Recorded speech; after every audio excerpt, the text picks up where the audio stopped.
Usai berhasil meraih 3 poin di kandang Persis Solo dalam pertandingan yang berlangsung pada Sabtu lalu, PSM Makassar kembali mempersiapkan diri untuk menjamu pasukan bajul ijo Persebaya Surabaya dalam pertandingan Liga 1 Indonesia yang akan berlangsung di lapangan B.J. Habibie, Kota Parepare pada Sabtu 6 Desember mendatang. Hal ini disampaikan pelatih PSM Makassar, Thomas Tuchel, dalam konferensi pers pasca laga melawan Persis Solo pada Sabtu malam lalu.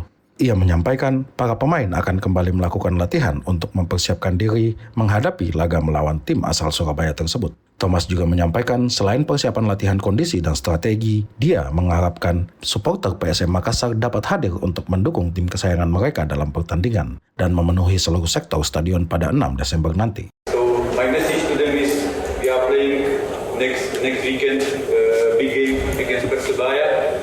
As you know, we are traveling always to Parepare, so I would like to invite them, and I think this result was a very good invitation for them.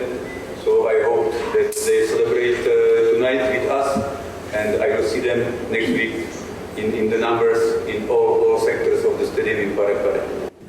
Saya ingin juga menyampaikan sesuatu ya kepada fans kita di Makassar sana, Sulawesi Selatan.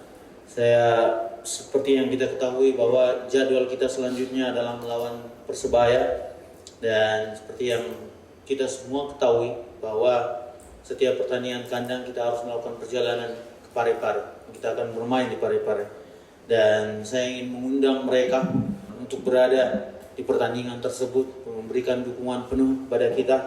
Saya berharap bisa melihat kapasitas full dari stadion di semua sektor dipenuhi oleh supporter kita. Thomas berharap para supporter dapat datang dan memberikan dukungan secara langsung dalam pertandingan tersebut karena tak bisa dipungkiri kehadiran para supporter PSM dalam setiap laga menjadi salah satu pendorong baru para pemain untuk dapat tampil lebih maksimal. PSM Makassar saat ini menduduki peringkat ke-8 pada klasemen Liga 1 Indonesia, disusul oleh Persebaya Surabaya yang berada di peringkat 9, tepat di bawah PSM Makassar. Informasi selengkapnya dapat Anda baca di portal berita kami rri.co.id, dan jangan lupa untuk mendownload aplikasi RRI Digital di Play Store.